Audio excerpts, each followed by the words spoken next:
My wife was cheating with a taxi driver, and I had no idea until I saw it with my own eyes. Part 1. Something felt off. Hey Reddit, I never thought I'd be the guy posting in one of these subreddits, but life has a funny way of flipping upside down when you least expect it. I'm 34, and my soon-to-be ex-wife, Amanda, is 32. We've been married for 6 years. No kids, just a dog named Max, who's probably the only thing keeping me sane right now. Our marriage wasn't perfect, but whose is? We had the usual ups and downs. Work stress, money stuff, but nothing I ever thought was serious enough to tear us apart. Amanda worked as a marketing manager for a fashion brand, and I'm in IT working from home most days. It all started a few months ago when Amanda began using a local ride-hailing service after her car broke down. She insisted taking the same driver, Ryan, because she claimed he was reliable and friendly. At first, I didn't think much of it. We live in a busy city, and getting a trustworthy driver isn't easy. But then, things started getting weird. She became glued to her phone, always texting with a smile that wasn't for me. If I asked who she was talking to, she'd brush it off with, just work stuff. Babe, you wouldn't get it. She began working late more often, even on weekends.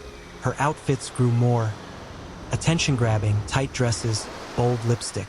Again, I figured she was just stepping up her game for work events. But the thing that really stuck with me was how defensive she got when I casually mentioned Ryan. I hope you're not tipping him too much, I joked one night. Her face hardened like I'd accused her of something serious. God, you're so insecure, she snapped, rolling her eyes. That should have been a red flag, but I brushed it off. Maybe I was being paranoid. We were going through a rough patch after all. People get snippy sometimes, but deep down, I couldn't shake this gut feeling. Something wasn't right, and it was about to get a hell of a lot worse. Part 2. The discovery. Things kept getting stranger after that. Amanda became more secretive, guarding her phone like it held state secrets. She started working late, 3 or 4 nights a week, always leaving in a rush after getting a last-minute call from the office. I didn't want to be that guy, the one snooping through his wife's phone. But when someone starts acting suspicious, your mind goes places. One night, curiosity got the best of me. After she passed out drunk from a girls' night out, I unlocked her phone using her fingerprint while she slept. My hands were shaking. What I found made my stomach turn. There were no messages. She'd deleted everything. But her ride-hailing app was still open, showing dozens of recent trips, all with the same driver, Ryan. Her last ride that night ended at some random street, not even close to her office or where her supposed girls' night had been. I felt sick. My chest tightened, and my head spun. I thought about waking her up and confronting her right then, but something in me needed proof. Solid, undeniable proof. So I waited. The next time she told me she had to stay late at work, I tracked her ride from the same app.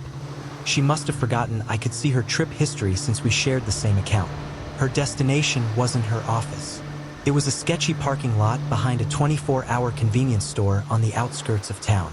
My heart pounded like a war drum as I grabbed my car keys and drove there as fast as I could, rage and dread twisting in my gut. I parked in the shadows and waited, adrenaline making time crawl. After what felt like an eternity, I saw her familiar figure in a tight red dress, giggling like a love-struck teenager as she stumbled toward a parked car. It was Ryan's car. Before I could even process what I was seeing, she opened the back door, pulled him inside, and within seconds, they were having sex right there in the back seat, like two horny teenagers who couldn't wait, couldn't breathe. My hands clenched, the steering wheel so tight I thought it might snap. The woman I'd loved, trusted, and built a life with was doing that out in the open like she didn't have a husband waiting for her at home. For a moment, I thought about jumping out of my car and ripping that door off its hinges. But something stopped me. Maybe shock, maybe the sheer surrealness of it all. Instead, I grabbed my phone, snapped a few photos, and drove away, numb and broken. I felt hollow, like someone had reached into my chest and ripped out my heart. But the worst was yet to come. Part 3, the confrontation. I didn't sleep that night. My mind replayed the scene in the parking lot over and over again like a cursed loop. By morning, I was raw, torn between heartbreak and an anger so deep it scared me. I knew I couldn't keep this bottled up. I needed to confront her. When Amanda finally came home the next morning, wearing the same dress from the night before, she didn't even try to hide her smug grin. She reeked of alcohol and cheap perfume, and the sight of her made my stomach churn. "Late night at work, huh?" I said, my voice steady despite the storm inside me. She froze, her eyes narrowing. "Yeah, we had some last-minute deadlines," she said casually, kicking off her heels. "What's with the attitude?" I pulled out my phone and set it on the table. Her face paled as she stared at the photos of her tangled with Ryan in the back of his car. Her reaction wasn't what I expected. She didn't apologize or break down in tears. Instead, she laughed. A sharp, bitter laugh that sent chills down my spine. "Wow, you've been stalking me? That's pathetic, Ethan," she spat, crossing her arms. "What were you doing? Following me around like some psycho? Maybe if you spent less time sulking at home and more time making me feel wanted, I wouldn't have to look elsewhere." I couldn't believe what I was hearing. "You did this, Amanda. You cheated. You lied to my face for months. And now you're trying to blame me. Oh, grow up," she snapped, rolling her eyes. "We've been dead for years, and you know it. I just finally decided to have some fun for once." "Fun?" I barked, my voice rising. "You call sneaking around with a random driver fun? You humiliated me, Amanda. Do you even care?" She rolled her eyes again, her expression cold and detached. "Look, you're overreacting. It's not like I planned for this to happen. Ryan's just easy to talk to. He listens, which is more than I can say for you. And yeah, one thing led to another. Big deal. Big deal," I yelled, slamming my hand on the table. "You threw away our marriage for some guy who drives you around. How can you stand there and act like this is nothing?" She scoffed, brushing past me like I wasn't even there. "You're so dramatic. Maybe you should take some time to think about why I needed to find happiness somewhere else." I stood there, stunned, as she grabbed her purse and walked out the door without another word. That was the moment I realized something. She wasn't just cheating on me. She didn't care about me. She didn't care about us. And for the first time, I started thinking about life without her. Part 4. The collapse. After Amanda stormed out, I stood there, frozen, staring at the closed door like it might swing open and she'd come back. Maybe with some sliver of remorse or an apology that would make the ache in my chest go away.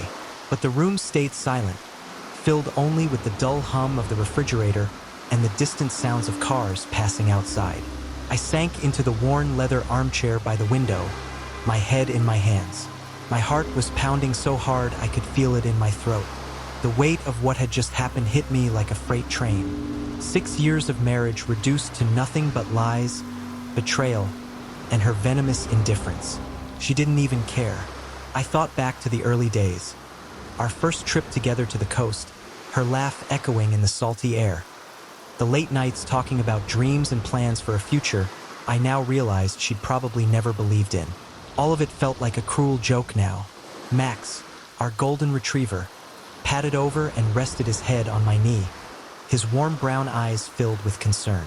I stroked his fur absent-mindedly, grateful for his silent comfort. He was the only thing keeping me grounded. I couldn't sit still. My body trembled with rage, humiliation, and a deep, hollow sadness that made my chest feel like it might cave in. I needed to do something, anything. Grabbing my phone, I opened Amanda's ride-hailing app again. The last trip was still logged. The sleazy parking lot where I'd watched everything unfold. My fingers hovered over the driver's contact info. Ryan. Before I could stop myself, I hit call. It rang twice before a deep, casual voice answered. "Hey, this is Ryan." My breath hitched. I gripped the phone tighter. "You know who this is," I hissed through clenched teeth. There was a pause, and I imagined him putting two and two together. His tone shifted instantly. "Look, man, shut up," I snapped. "I know what you've been doing with my wife. I saw everything."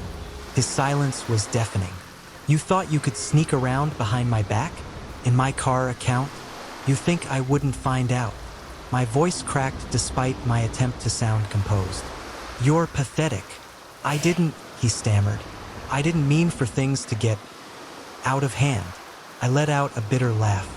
Out of hand? You've been screwing my wife in your filthy car for months. He sighed heavily. Look, I'm sorry, man. I didn't want this to happen. I clenched my jaw so hard it hurt. Want this to happen? You let it happen. Over and over. Before he could respond, I hung up, my hands trembling, my vision blurred with hot tears. Tears of anger, shame, and heartbreak all twisted together into something I couldn't control. I hated Amanda. I hated Ryan. But most of all, I hated myself for not seeing it sooner, for trusting her, for loving her. As I sat there, numb and broken, my phone buzzed with a new text message. It was from Amanda. Amanda, I'm staying at a friend's place tonight. Don't wait up. No apology. No explanation. Just cold indifference, like none of it even mattered to her. And that was when I knew this wasn't just over. This was war. Part 5, the turning point. After Amanda's text, I sat in the dark, seething. Her complete lack of remorse felt like salt in an open wound. She hadn't even tried to cover her tracks or lie her way out of it. She was done, and she wanted me to know it. But I wasn't done. Not by a long shot. The next morning, I woke up after barely 2 hours of restless sleep. My mind raced with possibilities. Confronting her again would be pointless. She was too cold, too manipulative. She'd twist the narrative until somehow I was the villain. So, I decided to hit her where it would hurt the most, her carefully curated image. Amanda always prided herself on being the center of her social world, playing the part of the perfect, successful woman with a loving husband at home. She thrived on attention. If people knew what she'd really been up to, I needed leverage. I scrolled through our shared cloud account, my fingers trembling with a sick combination of desperation and determination. Amanda wasn't as tech-savvy as she liked to think. Within minutes, I found a hidden folder labeled Work Stuff, Classic. My stomach twisted as I opened it. There they were, dozens of pictures and videos of her with Ryan. Intimate selfies, steamy car encounters, even a few hotel room shots. The timestamps went back months. I slammed my fist on the desk, nearly cracking the wood. How could she be so reckless? So cruel?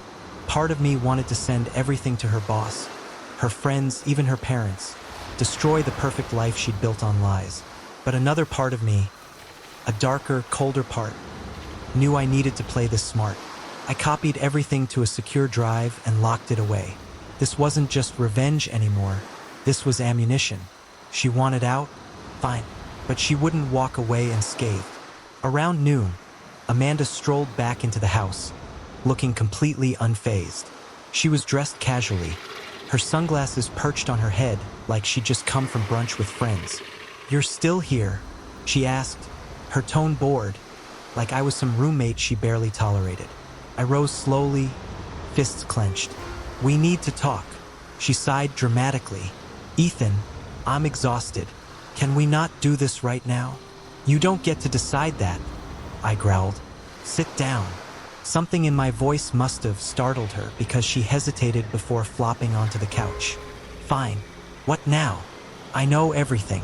The photos, the videos, all of it." I leaned in, lowering my voice to a dangerous whisper. "You thought you could play me? Cheat on me like I'm some idiot you can discard?"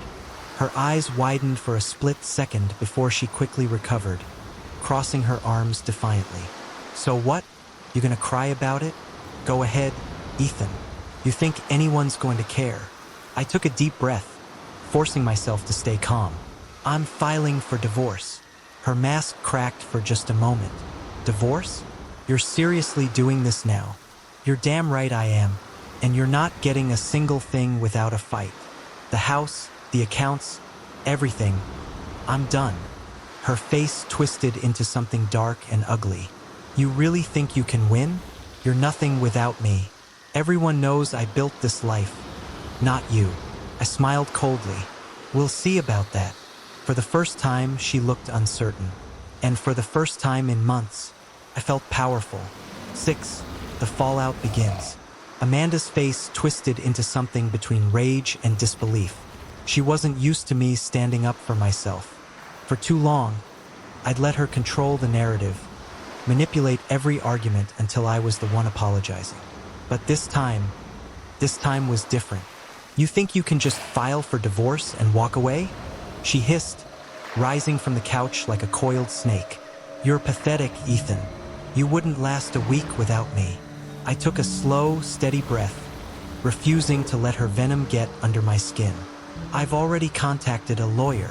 Her expression flickered, just for a second. Panic. But she quickly masked it with her usual scornful glare. Good luck finding one who can handle me. I shrugged, feigning indifference. Doesn't matter. I have everything I need. Her eyes narrowed. What the hell does that mean? I smiled coldly, savoring her uncertainty. You'll find out soon enough. She stepped closer, her voice low and menacing. If you think you're going to embarrass me, think again. You can't touch me. I'll bury you. I didn't flinch. Not this time, Amanda. For the first time, she seemed genuinely unsettled. She grabbed her purse, her hands trembling slightly. You'll regret this, she spat, storming toward the front door. As she yanked it open, she froze. Standing on the porch was Ryan. His face drained of color when he saw me, like a deer caught in headlights. What the hell are you doing here? Amanda snapped, her voice shrill. I thought we were meeting up, he stammered, avoiding my gaze. I let out a bitter laugh. Perfect timing. Amanda turned to me, her face flushed with anger. Don't you dare start. But I was already stepping forward. Relax, Amanda. We were just about to have a real, honest conversation. Weren't we? I stared Ryan down, daring him to say something. Come on in. Ryan shifted uncomfortably. I don't think. I insist. My voice was sharp enough to cut steel. Amanda's mouth opened, but no words came out. For the first time since this nightmare began, she was the one scrambling for control. Ryan reluctantly stepped inside, his shoulders hunched like a scolded child. I closed the door behind him with deliberate finality, savoring the sound of the latch clicking into place. The three of us stood there in tense, suffocating silence. Max, sensing the tension, growled softly from the corner. I smiled grimly. Good boy. Amanda folded her arms tightly across her chest. What do you want, Ethan? Another sad little speech about how hurt you are. I ignored her, locking my gaze on Ryan. Tell me, Ryan, how's business? Still giving extra special rides to married women? He paled. Look, man, I didn't mean for... Stop talking. I snapped, my voice cold as ice. You meant for everything that happened. Don't insult me by pretending you didn't. Amanda let out a bitter laugh. Are you done playing the victim? You're embarrassing yourself. I took a step closer, lowering my voice until it was almost a whisper. You think I'm the one who should be embarrassed? You think I'm still playing your game? Her defiant expression wavered. I have photos, videos, conversations, everything. You built your life on lies, Amanda, and I'm about to burn it to the ground. Her face twisted in rage and fear. You wouldn't dare.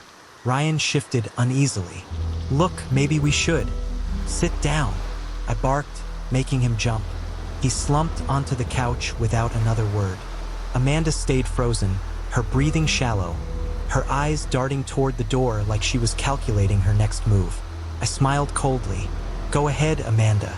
Run. See how far you get. And for the first time, she didn't move. Part 7, Shattered Illusions.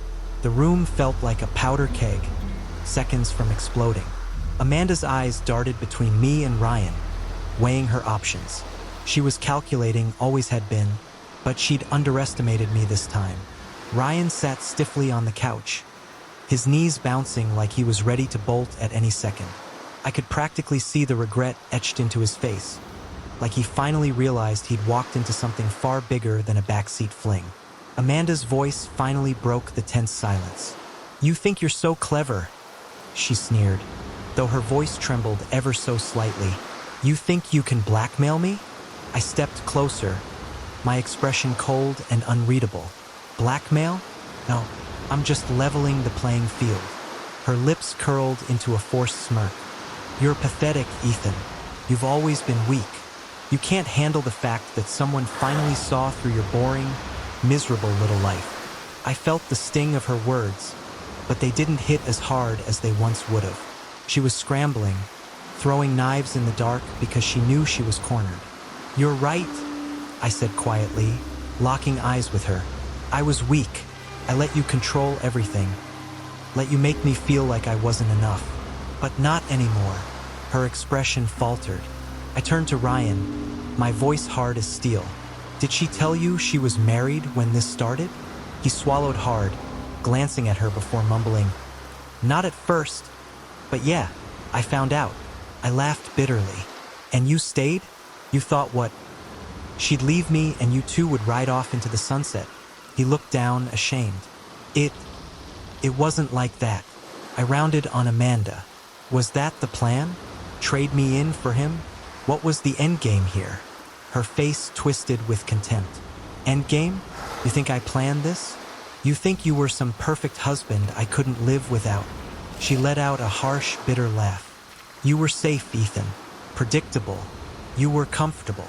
The words hit like a knife to the gut, but I refused to flinch. But you were a joke, I said, turning back to Ryan. You let her use you just like she used me, and now look where you are. Amanda's mask of superiority cracked through. You think you're in control now? She hissed. You think a few pictures and videos will scare me? I'll tell everyone you're unstable, that you're dangerous. I'll ruin you before you even get the chance. I stepped within inches of her, my voice dangerously calm. You can try, but I'm not the one with something to hide. Every friend, every coworker, every business contact you've ever schmoozed will know exactly who you are. Her breath hitched, and for the first time, she looked genuinely afraid. Ryan shifted nervously. Look, I don't want any trouble. Shut up, Amanda snapped, her voice cracking. I leaned in, dropping my voice to a cold whisper. I'm done playing nice. You've been lying, cheating, and laughing at me for months, thinking you'd get away with it. I took a step back, holding her gaze. But now, you answer to me. Her face twisted with rage, but she stayed silent. She knew she'd lost control. Suddenly, Amanda's phone buzzed loudly on the coffee table, shattering the heavy silence. All three of us stared at it like it was a ticking bomb. The caller ID flashed a name I didn't recognize, Kara Lawyer.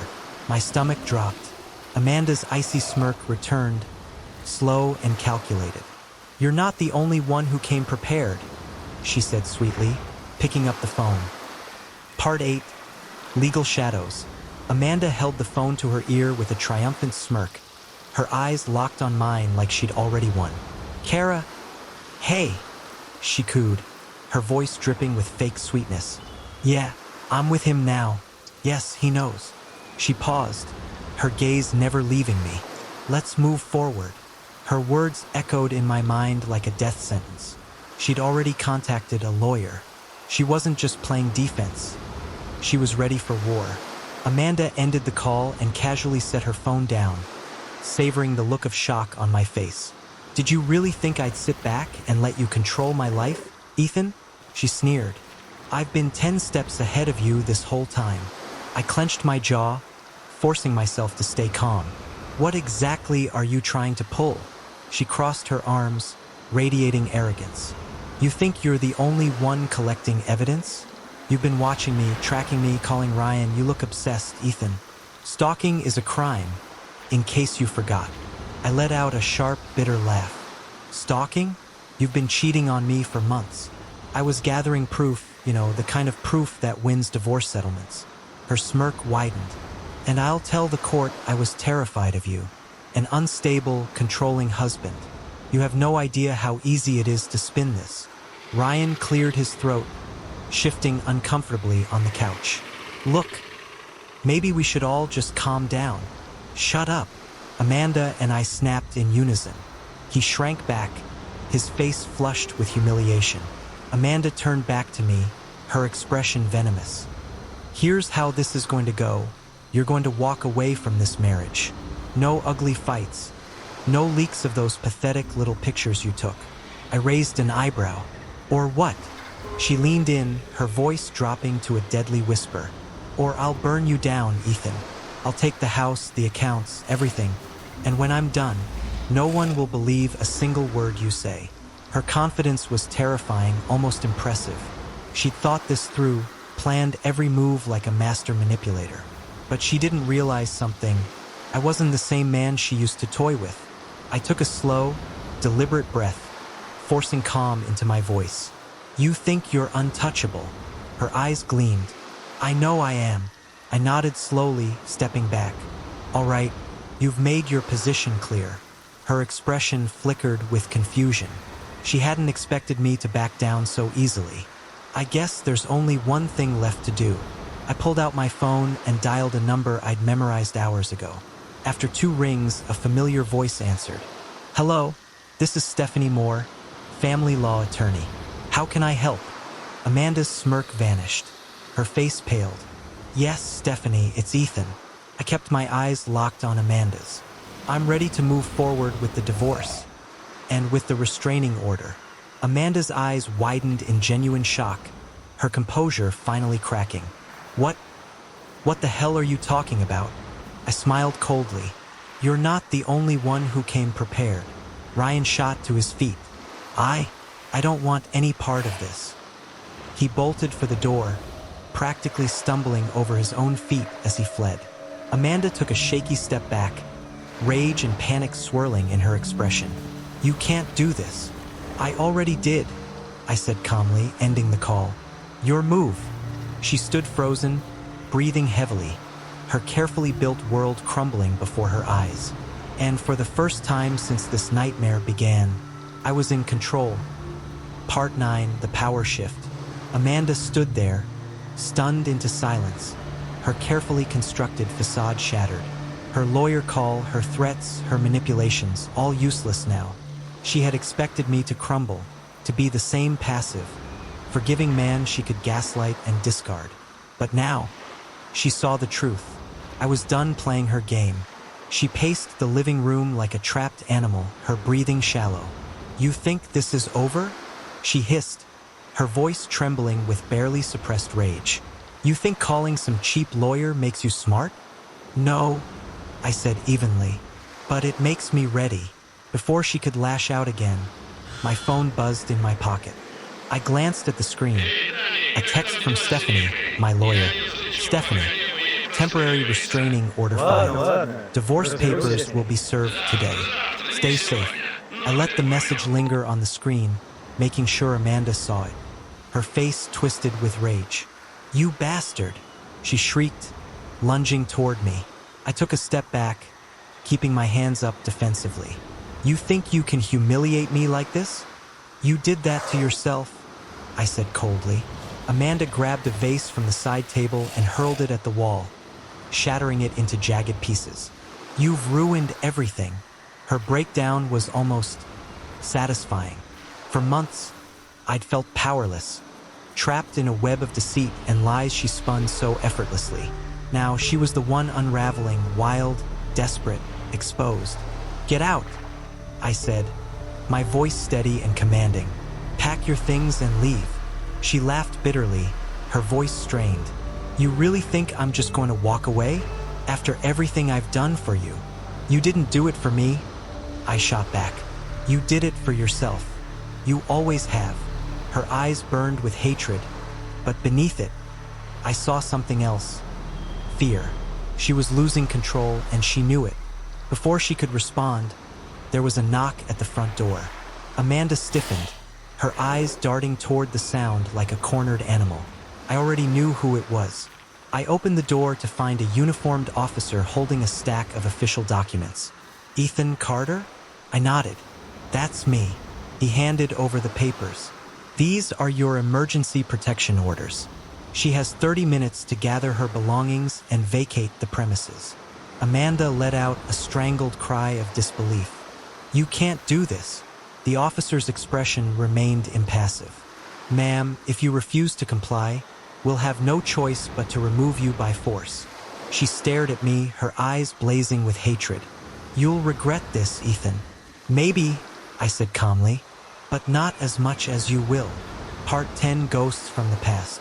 After Amanda left, escorted by the officer, the house fell into an eerie, suffocating silence.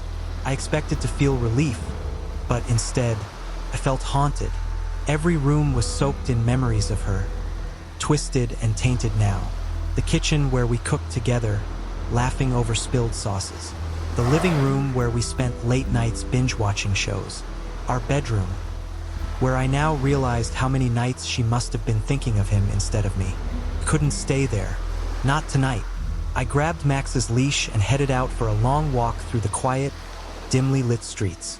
His tail wagged as if sensing my need for comfort.